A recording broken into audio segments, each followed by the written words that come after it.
Today we be bustin'. 12 construction myths. Verbal agreements are binding. My contractor can give me an exact completion date for the project on day one. New construction homes don't need an inspection, and more. Learning the hard way is overrated. So let's go get hammered. Or let's just hammer it out.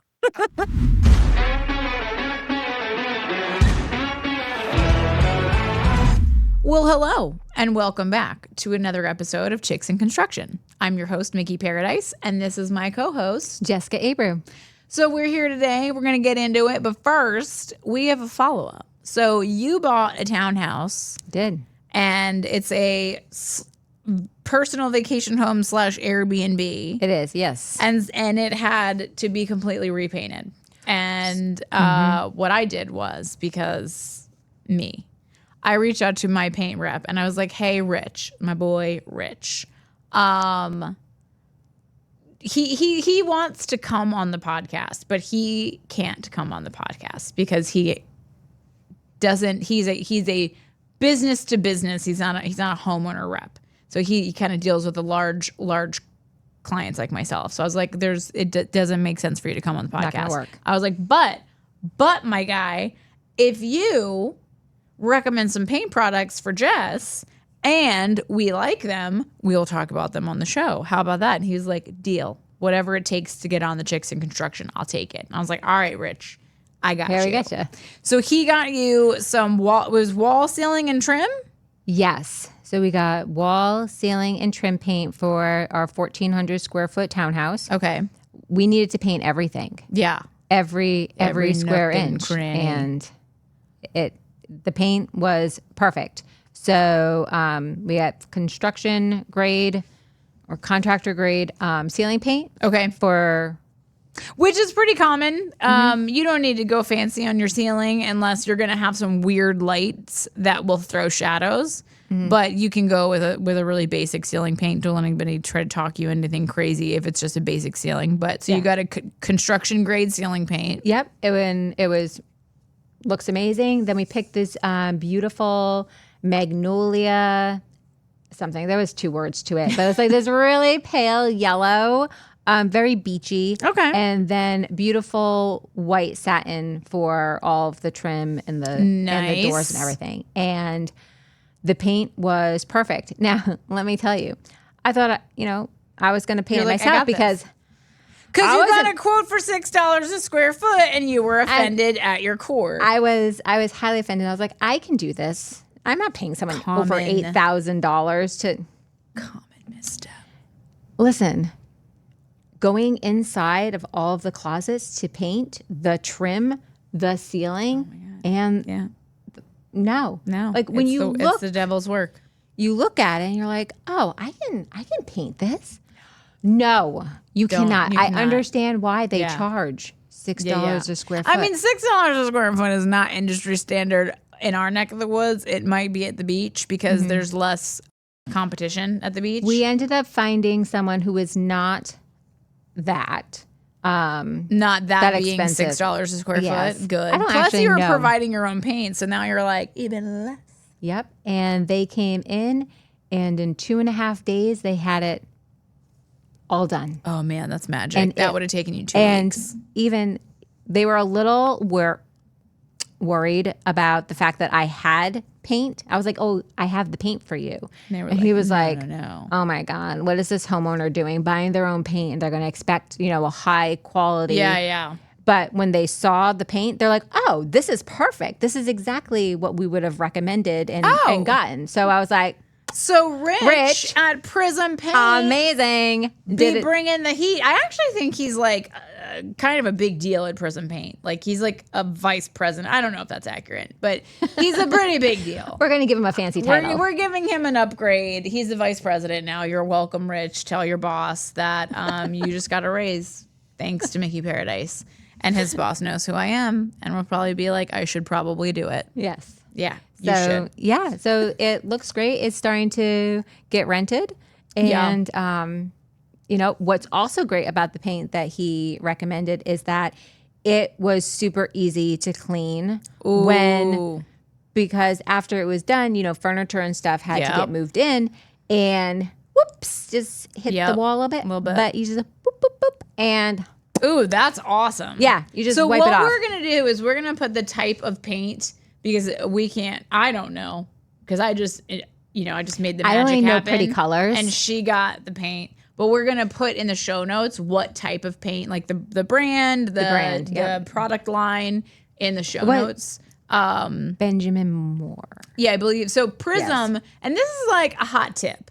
So everybody goes to, Lowe's and Home Depot to get their paint, and that's one way you could do it. But there's a lot of these small paint distribution places that are like kind of small business. They're small business owners that you could support instead of these big box stores. So Prism Paint is one of those where they have locations. This one you got paint from, I think, is specifically in the Midtown Raleigh area. Yes.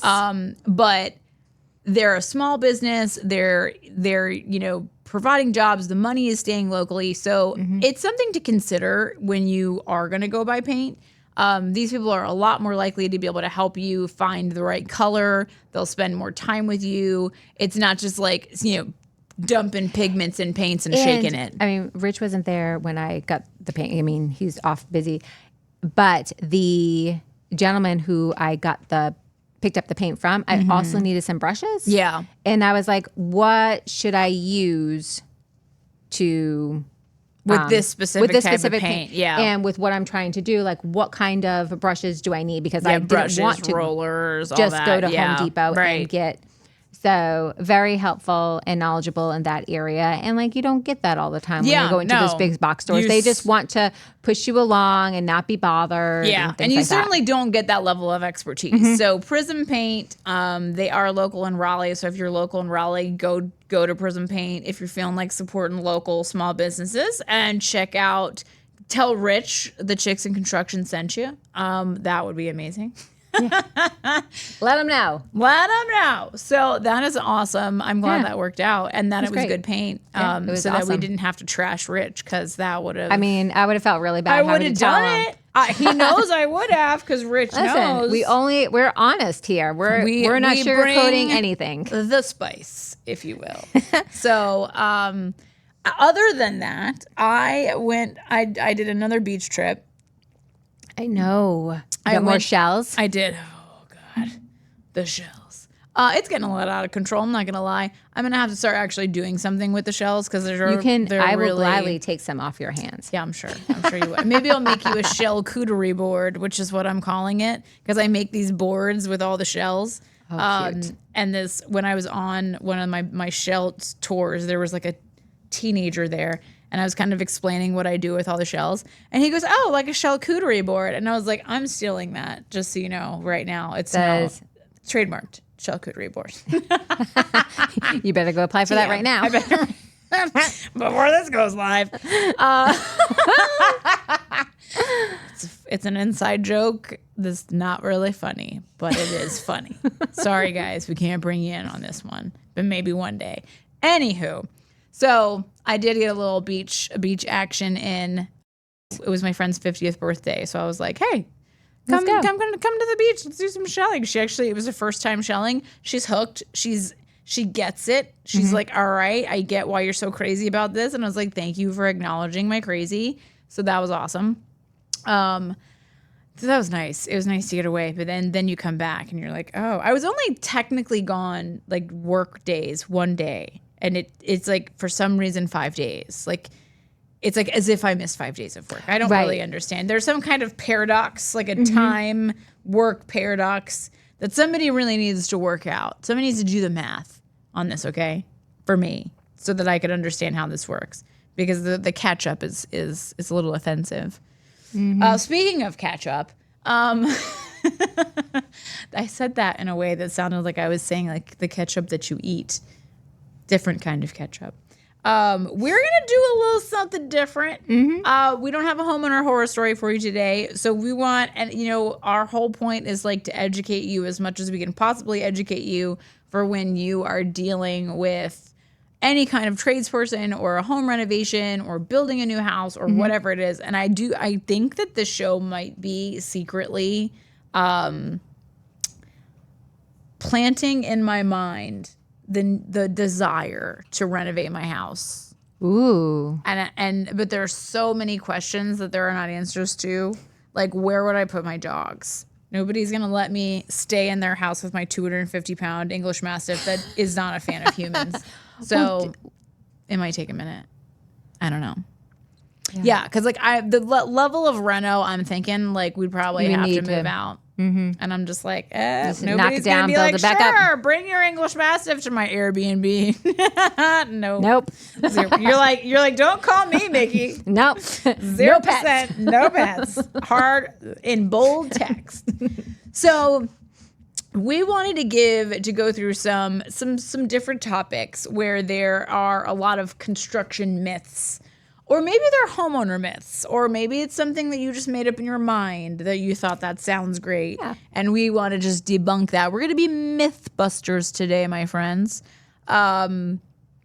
Hopefully this will help you to be a little bit more prepared. So we're going to go through this list. So we have talked about this one before. We're on the budget and cost myths. If I get 3 bids, the cheapest one is the best. That is lies that the internet told you. Don't believe that. That is not.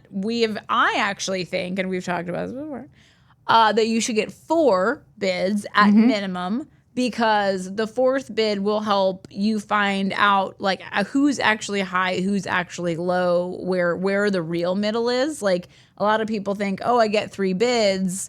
There are 3 different numbers. That gives me high, low, medium. Well, what if you get 3 bids and 2 of them are exactly the same? Does that mean that the other one is like crazy high, crazy low? Like, is it an outlier? Yep, you don't know. That's where a 4th comes in and kind of adds a little bit more validity to your bidding process. So never, ever, ever, ever take the cheapest bid unless you want to be writing in clickety-clackety style your homeowner horror story to us later, because that is what the cheapest bid is going to get you. Because the cheapest bid usually ends up not being the cheapest in the long run. Right. You end up... They forgot something. Now they have to hit you with the change order. Now... And they'll end up paying more money. Yeah. Or they'll do the job and then it ends up not being done correctly or properly or not to the way that you wanted it. And then you end up having to pay somebody else to fix it. So it is how you wanted it. And that just ends up making it be more. So definitely, if you're not going to go get 4 bids, do the middle one.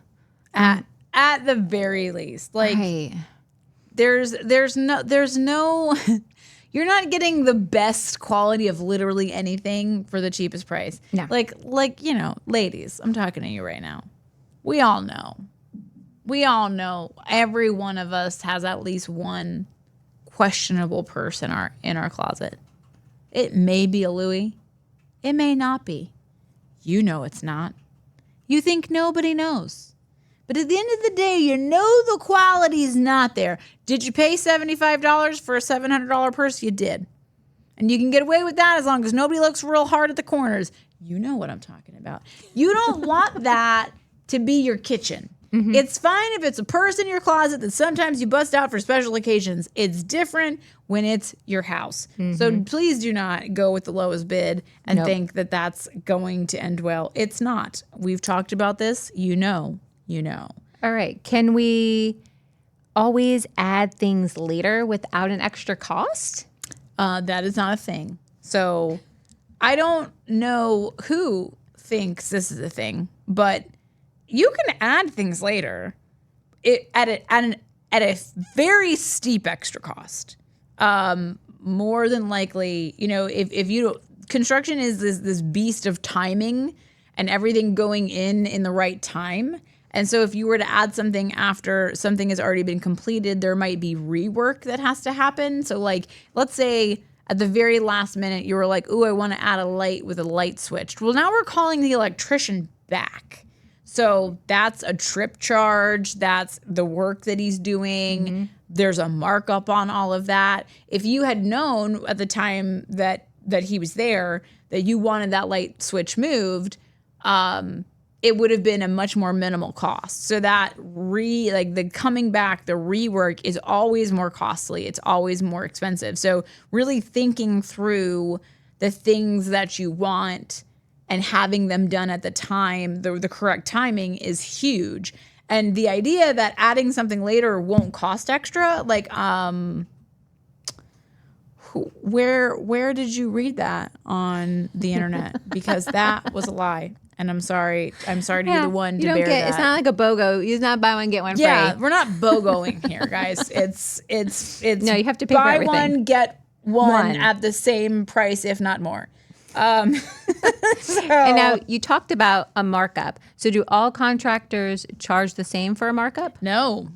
So, listen, there's some contractors out there that maybe they've been doing this a couple years, and they're just really perfecting their art. They're perfecting their craft. They don't feel like they're a 30% markup contractor yet. They're like, I'm 15 because I'm still working it out. Mm-hmm. So you could have that, or you could have the guy who, oh man. So I did my continuing education, and this guy taught it, and I was like, listen, he seemed like a nice guy. He seemed like a nice guy to get a beer and maybe some chicken wings with. Okay, but would I hire him to build my house? No, absolutely no.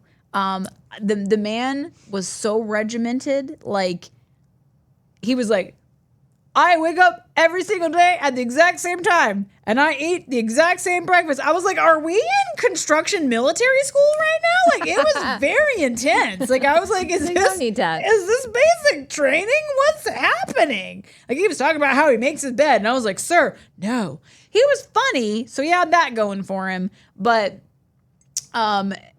he was a whole lot. And I'll tell you one thing, this guy, he's very proud of himself. He's very proud of himself. He easily charges a 30% markup, if not more. So there is definitely a vast difference in what people will charge markups for. There is a vast difference on how people add their profit and their markups. Do you know that when you are booking them? Like, do they tell you what their markup is? If you ask them, will they tell you? Or is it just kind of like woven into the price and you're just kind of guessing what it might be? Okay. So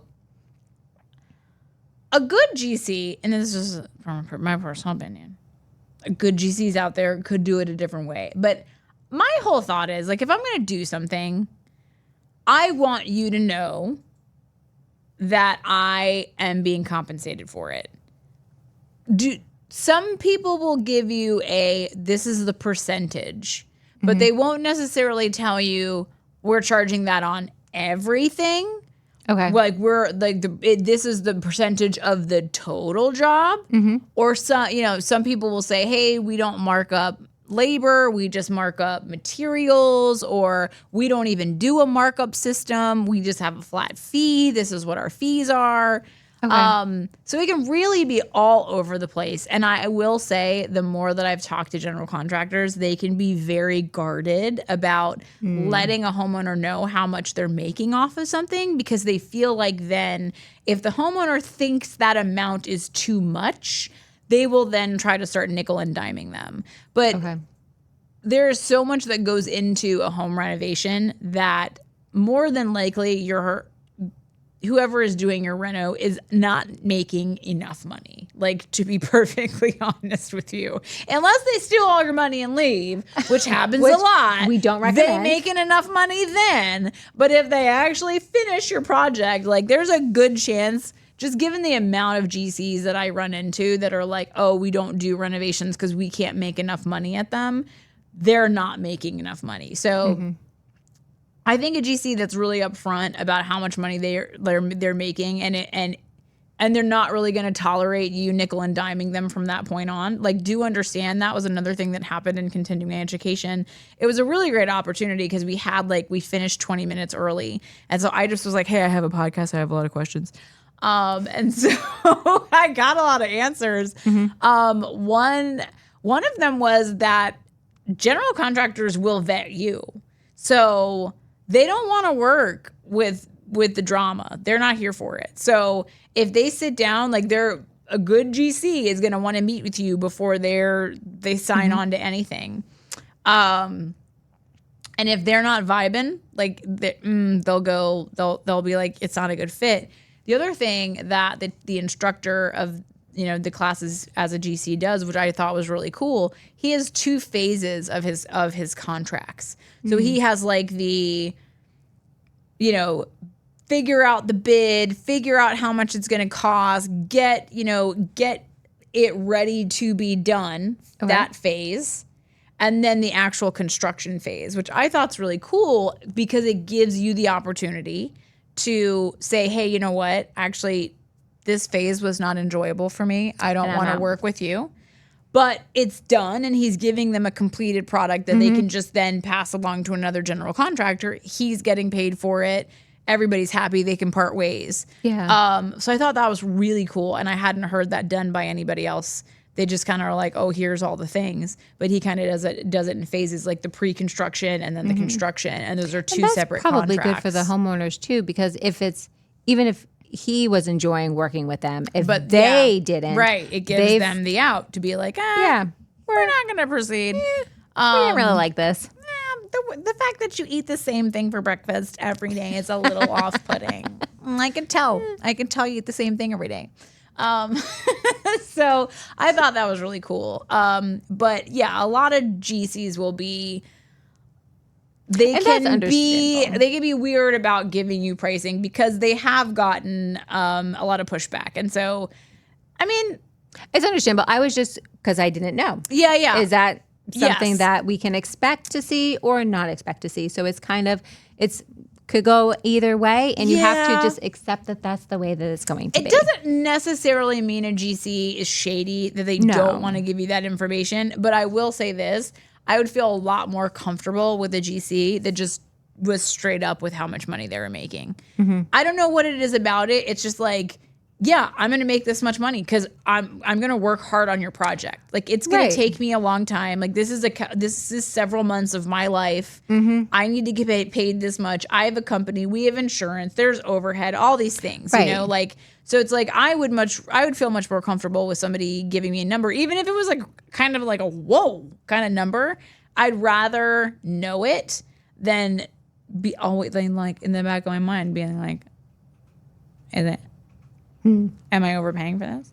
Like I want to know. So doesn't necessarily mean a GC is shady, but they can be very elusive about sharing what their markup is and what they're charging and all that. And they have good reason for it. Some other things, we're going to move into timeline myths. Ooh, fun. And this is a good one. The contractor can give me the exact finish day on day 1. No, I'm going to go with no, they cannot. They cannot. That is myth busted. Because I know that if they open up a wall, there is going to be something there. Shenan will always shenan again. That wasn't in the plan. That's why we have a contingency in our budget. Right. So to fix all the things 20% contingency that come from when you open up a wall. Yeah. And then they also don't know if you order something, when it's going to get shipped, if it's back ordered, rain. Also, listen, the exact date. Construction, I love that. Yeah, there's no exact date. Like, I was talking to all these general contractors on the call, and I was asking them all these questions, and they were like, the one thing that kind of irritates them the most about homeowners, the things that homeowners don't understand is no general contractor self-performs every single task. So they're hiring other trades to do this job because our industry just doesn't support self-performance like that. So no, their drywall guy is not in-house. Their electrician is not in-house. It's not all under the same subsidiary. They're hiring subcontractors the same way I'm hiring subcontractors, and the same way the huge general contractors that I work for are hiring me as a subcontractor. So it is a trickle-down situation when it comes to contractors. And they're definitely hiring them. And the thing about hiring subcontractors, especially in the state of North Carolina, is I can't demand that you be at the job on a certain day, or all of a sudden you're not a subcontractor, you're an employee. So a lot of subs will be like, yeah, boss, be there tomorrow. And then tomorrow comes and goes and they're not answering their phone. And while it would be great if we had control over that as contractors, we don't. So there is no such thing as, we're going to finish on this exact date, and that's the exact date we're going to finish. Weather, shenanigans, all the things are going to happen, opening up a wall, finding something you weren't expected.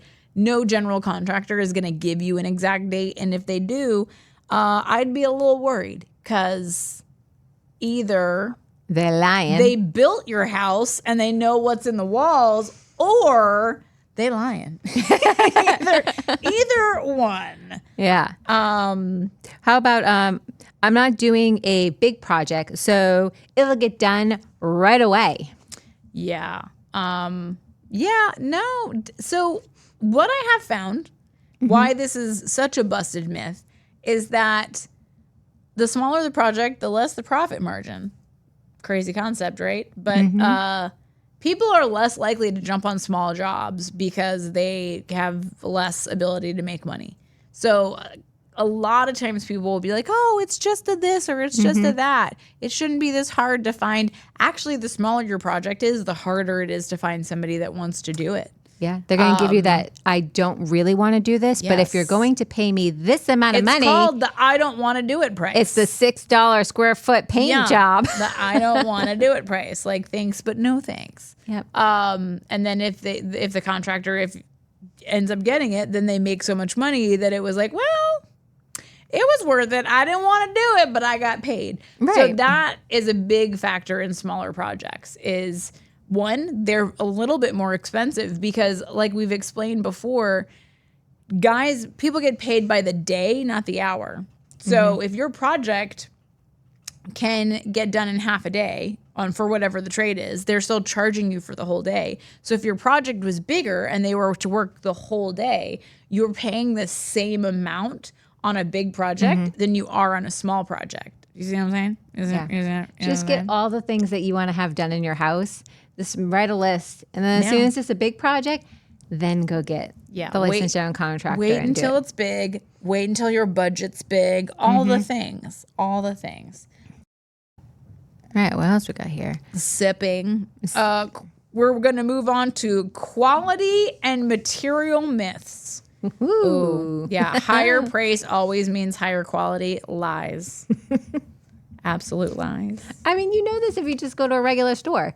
Yeah, like just go. No. You know, you're walking down the aisle and you can touch all the clothing and the fabric, and not always is the higher price one the softest. No, oh gosh, that reminds me, as we've discussed on many shows, I don't watch regular television. I only watch YouTube, and I love a good YouTube review, a YouTuber reviewing a product. And so this one lady that I watched, she ordered.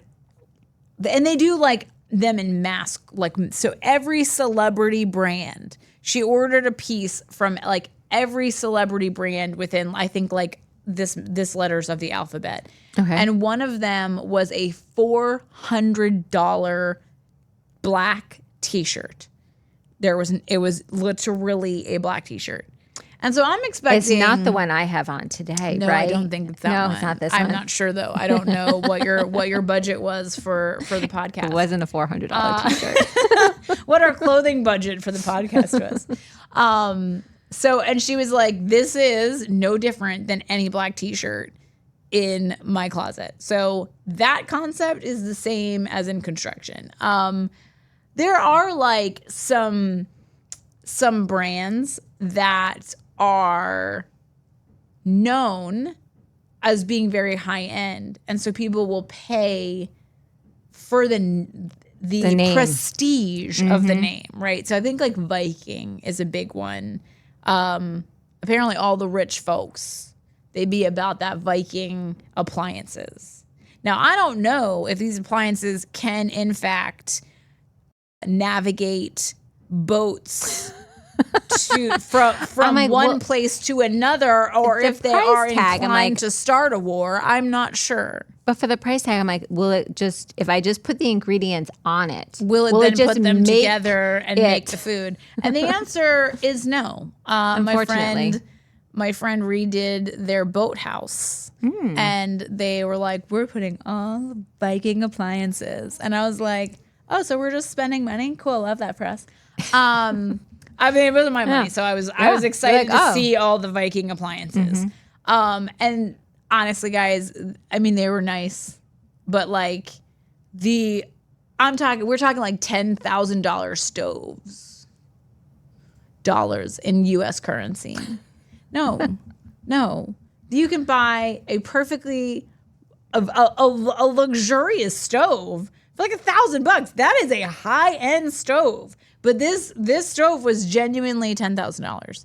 And again, it did not put the food together. I mean, for that amount of money, it's going to have to do more than just cook the food. Like I'm going to need to person. Do more. Like I don't want to have to stand in front of it and cook on it. I need the person that assembles the food. That should come with them. It should. It should come with a Viking. It should come with a Viking that knows how to cook. Yeah, and they can be my chef. Can maybe occasionally start a neighborhood war, because that's what Vikings were great at. They were great at playing stupid games. I don't want to start a neiberhood and winning stupid prizes. I know somebody else that's really good at that. Yeah, we know a couple. Also an inside joke. So yeah, the idea that something being more expensive makes it better is not true. There's a lot of really great quality products out there, and you can go, like, when you're picking your tile, find the least snooty looking salesperson there if you can.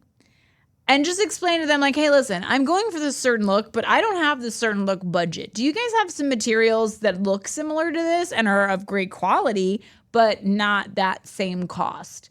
And literally, when I renovated my bathroom, I did that exact same thing. And she was like, girl, I got you.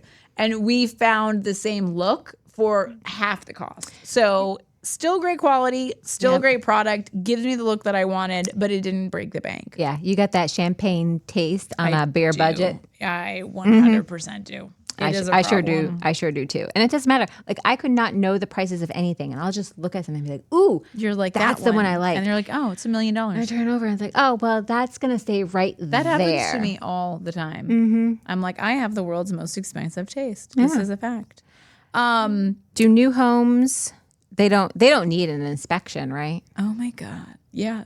If you buy a new house that hasn't been inspected, don't buy it. Everything needs to be inspected. There are two different building licenses. So there is a residential building license and there's a building license, which residential building means you can build new construction homes. Building license means I could build an airport. I have the building license in case you weren't picking up on what I was putting down. I could build an airport if I wanted to. Am I gonna build an airport? Absolutely not. Could I? Yes. So the fact that there is an entire division within the licensing board for just new construction homes signifies that all homes being built need inspections. So that is a myth. And I don't even know who started that. Like, who are you that thinks that new constructions don't need to be inspected? I'm a little scared for that. Let's see. Let's go into contractor and process myths. Yes. We're gonna slide into there. Licensed means guaranteed quality. They need to be licensed. They do need to be licensed, but listen. That does not mean that they're necessarily going to have the best quality. It doesn't even mean they know what they're doing. It just means that they passed the test. They did. Or congratulations. Somebody, qualified their business. Oh, yeah, that's another thing. So they can technically not have passed the test, but found somebody who did pass the test that qualifies them as a general contractor. A whole very long story behind that. We won't get into it. But yeah, so in those cases, that person's not even really a licensed general contractor. Their company is licensed, and there is someone else who passed the test that is making it so their company is licensed. So I think the thing that really in this phrase that is quite upsetting is guaranteed quality. I don't think there's anything such as there's no guarantee. There's no guarantees in life, my friends. I'm so sorry. Except for death. Death and taxes. Mm-hmm. Okay, you know what I'm saying? All the good things. Sorry to be so morbid. Sorry to bring the vibe down, but those things are true. So yeah, you're not getting a guaranteed quality because you're using a general contractor that is licensed. However, at least in the state of North Carolina, there is a homeowner recovery fee fund. And so if you are using a licensed general contractor and you have a major problem, there actually is the ability for you to get that work redone at the expense of the licensing board. So that there's the benefit there where, we're always preaching about using a licensed general contractor. Part of the reason why is, it doesn't guarantee that everything's going to go smoothly, but you have some things to kind of cover you. So that is really important. If the contractor has insurance, I'm covered. No. Covered for what? Like, like what does covered mean? Like if they put a hole where is not supposed to be one and they have insurance, like what does that do for you? Yeah. And really, like, what level of coverage do they have? Like, you really should be getting a copy of their certificate of insurance or a COI, and that will tell you what their limits are. It will also show you like what all the types of insurance that they have. So general liability, workers' comp. Here's a fun little funsy. Let's say you hire a general contractor who does not have workers' comp insurance, and somebody that works for them falls at your house and hurts themselves. They then hire an attorney because, got to get paid. And the attorney finds out that the general contractor doesn't have workers' comp insurance, which is where they would pull the money for that person's, medical care or whatever, time off, whatever it is. So the insurance, the lawyer that they hired finds out that the GC doesn't have the right insurance. Guess who does? You, the homeowner.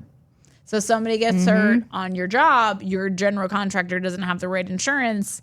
You be paying coming out of your homeowner insurance. So not only is this myth not accurate at all, there does need to be some due diligence on your end to get a copy of that certificate of insurance. And really, you shouldn't be messing with anybody who has anything less than $1 million of coverage for a single event. And I know that sounds like a lot of money, but if you're building a $500,000 house, $500,000 worth of insurance is not enough. $1 million is kind of like the bare minimum. And I know I work in commercial and we work on really big jobs, but again, if something goes horribly wrong, you don't want them to be underinsured.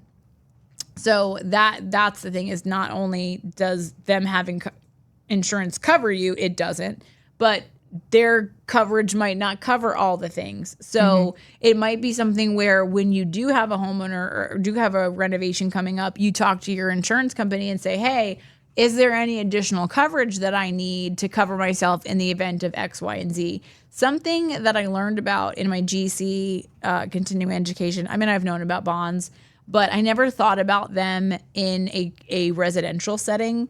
So a bond is essentially insurance for your construction project. So there's all types of bonds. There's surety bonds, there's performance bonds, there's all kinds of bonds. But a performance bond is something that a homeowner could require a general contractor to get. And if the general contractor fails at performing the work, the surety company, which is essentially like an insurance company, comes in and funds the work to be finished. Okay. So I was kind of thinking, if a GC didn't like our escrow idea, how do you feel about a surety bond or about a performance bond? And bonds are spicy priced. So I'm like, I'm pretty sure escrow would be cheaper, but if you don't like my escrow idea, how do you feel about a performance bond? And they're like, I hate all your ideas, Mikki. That's fair. Stop it. Yeah. This is a great myth that. Oh yeah. I mean, I love a contract. Verbal agreements are fine if I trust the contractor. Yeah, no. So listen, I think I was just talking to my lawyer the other day about like the thing in all business, I think, but definitely in construction, is you get it in writing. So one of like our practices is I'll have a phone conversation with somebody, and these are clients that I love. Like, I trust them. This isn't about me not trusting them. It's about me covering the rumpa-pum-pum. You know what I'm saying? Like, I got to cover my butt. So I'll have a conversation on the phone with a GC or with a superintendent on a construction site, and I'll say, hey, this is what we're doing. Does this work? And they'll be like, yeah. So then I follow it up with an email. So there's a paper trail. And I'm like, hey, per our conversation on the phone at 5:08 p.m., we're going to do this, this, and this per your request. Can you just make sure that I have that correct? So a verbal agreement, no, don't do that. Like, if you have a conversation with your general contractor and you guys agree to some things, that's great. But then you need to follow it up with an email. So you need to follow it up with something in writing that says, hey, we just had this conversation. We agreed to these things. This is the cost that we agreed to. Just wanted to make sure we're on the same page. And you can word it in a way that isn't like, hey, I'm making sure that you're not going to, not do the work that you said you're going to do. You say like, hey, I just want to make sure I heard this right. I just want to make sure we're on the same page. Is this what we both agreed to? Which at the end of the day, if someone has no intention of doing anything wrong, won't bother them at all. I find I kind of use it in like construction. We always do this. So this is always our practice. Anytime we have a conversation, we follow it up in writing because that's just company policy. Yep. But there are contractors who that's not their company policy. So when they start to do that, like, something is brewing. Like there's some drama on set that's about to unfold, and you're like, ooh, they doing follow-up emails. It's about to go down. It's our policy, but a lot of people, it's not until things are about to go wrong, and they're like, need to get this in writing.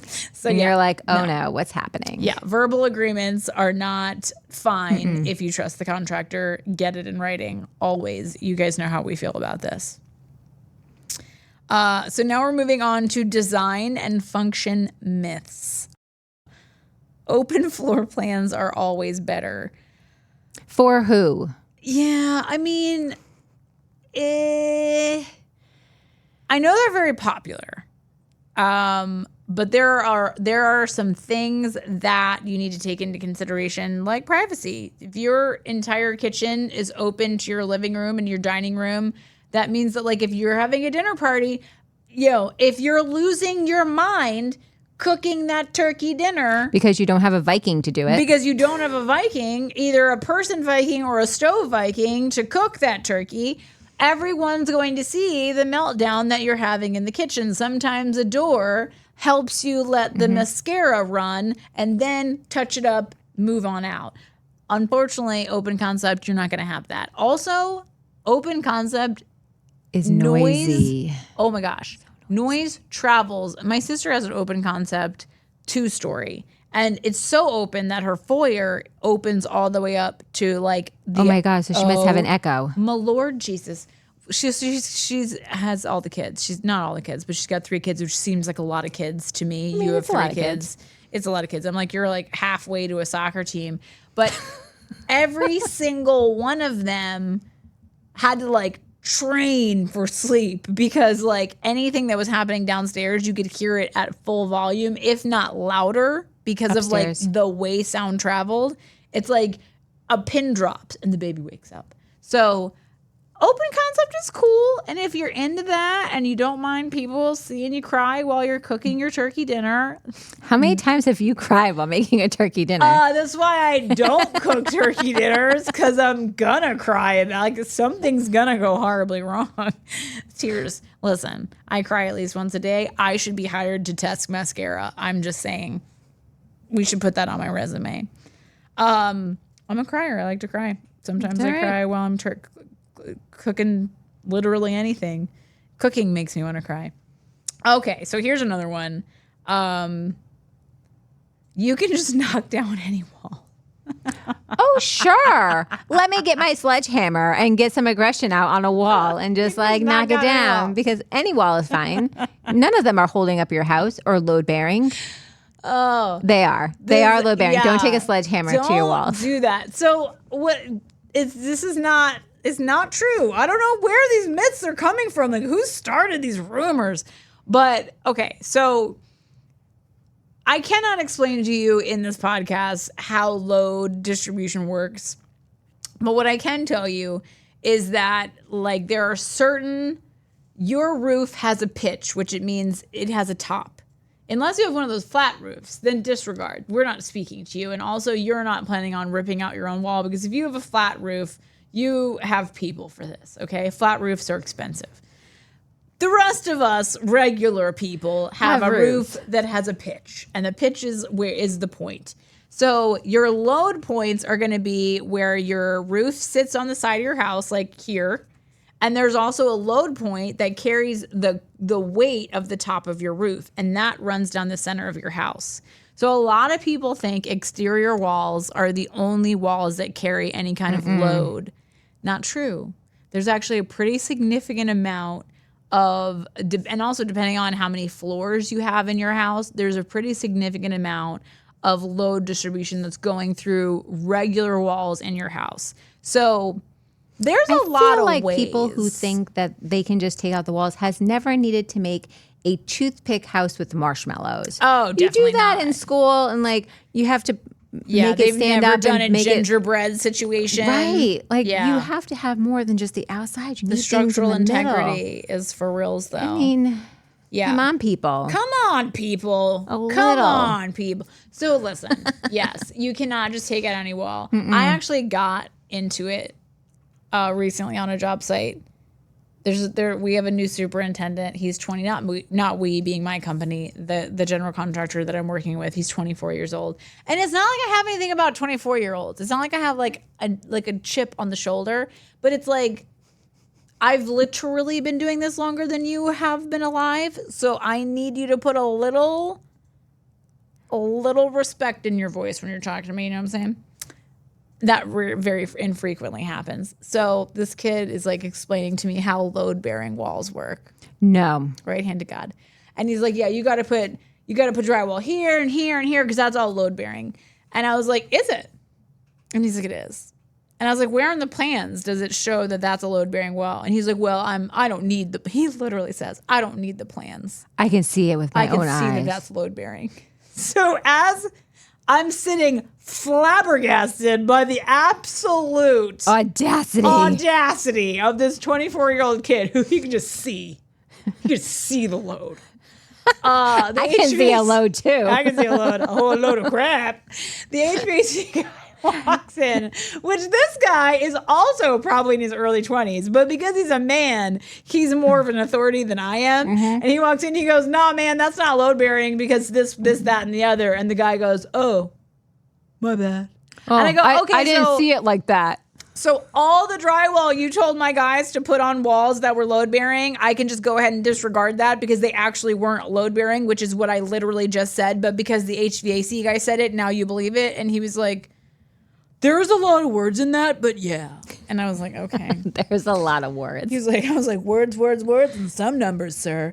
So, yes, there are random walls running throughout your house that may or may not make sense to you that they are carrying load. But the best way to check that out is to hire either structural engineer to come in and say, yes, this is load bearing, or no, it's not. That's a little spicy price, and it might be hard to get a structural engineer to come out to do that because they've got, structural things to do. But a good GC will be able to get up into the attic to see where the load is running and to know which walls can be removed. But there's a system to that. And I will say, even if you have a structural wall, it can be removed. But there's a lot of stuff that has to happen structurally by a structural engineer in order to make that happen. So it can make something open concept if you want, but that doesn't necessarily mean that you can just pull out any wall and it's going to be fine. No. So keep that in mind. And the last one, we'll just get through it quick.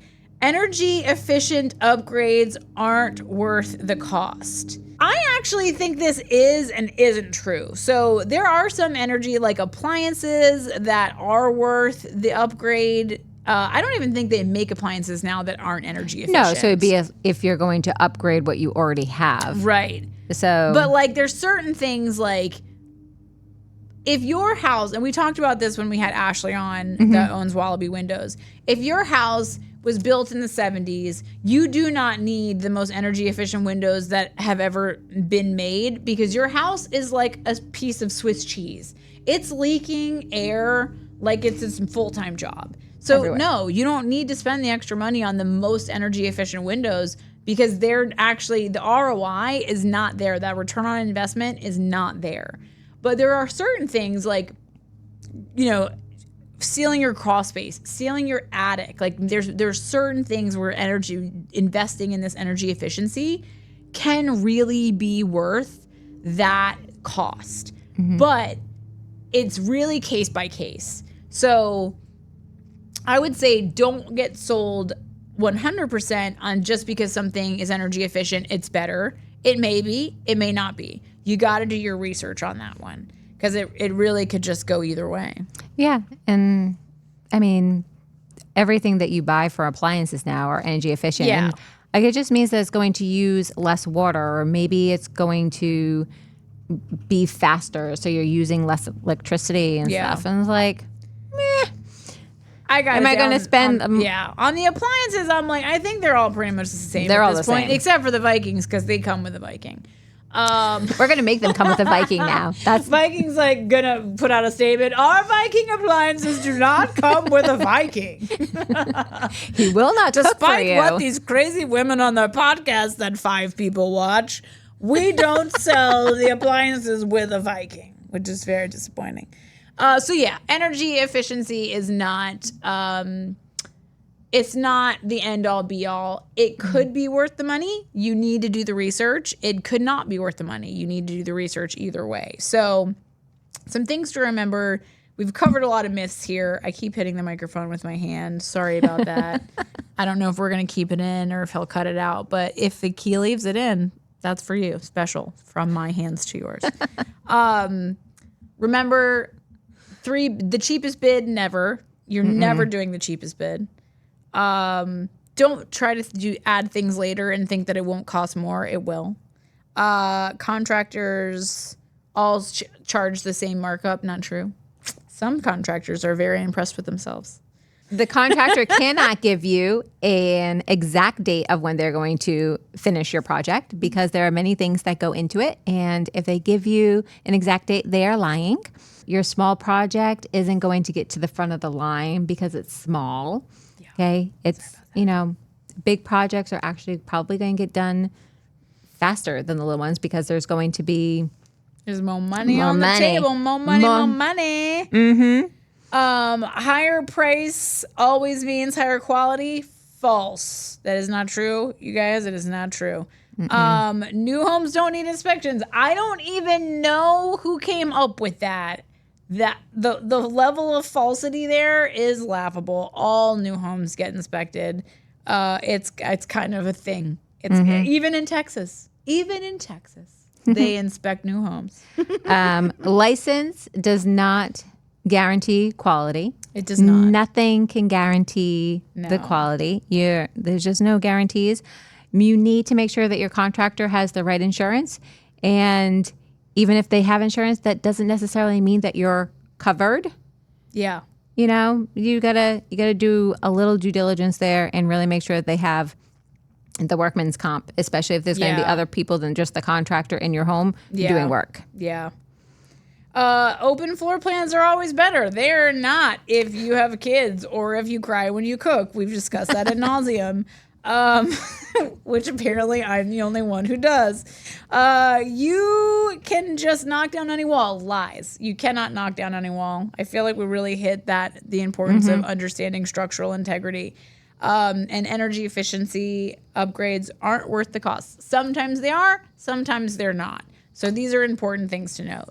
So we hope this is super helpful for you as you're kind of like dipping your toe in, if you will, if you want to do a renovation, if you are thinking about building your own home, if, I don't know, you need your water heater replaced. You need to know these things. So we hope you find this really helpful. Please don't forget to send us your homeowner horror stories so you can be a part of the show yourself. In not just helping us create content, but also in helping other people learn from your mistakes or from the mistakes made by your contractor. Also, I want to give a shout out to, because we did challenge in, I think, episode 14, general contractors to submit your homeowner horror stories, because we do want to be fair and balanced. We want to make sure that we're kind of representing both sides of things. So please, general contractors, go to chicksandconstruction.com and share with us your stories, because honestly, knowing what a homeowner nightmare from a general contractor's perspective is, I think would be so valuable to the homeowners. I think a lot of homeowners turn into nightmares because they don't know any better. So hey, let's use this podcast to educate them. So we're looking at you, GCs. Send us your homeowner horror stories. You can stay anonymous. So if it's something like, oh, I don't want to, negatively impact my business, no worries. Jess ain't going to tell your name anyway. I never tell anybody's name. She's going to make up your name going to be Gary, okay? You're going to be Gary. So please like and subscribe. Follow us on all the socials. Jess knows about those. She does that. I do all of them. So Facebook, Instagram, and LinkedIn at Chicks in Construction Podcast. And on YouTube, we're Chicks in Construction. Just make sure that you subscribe and like.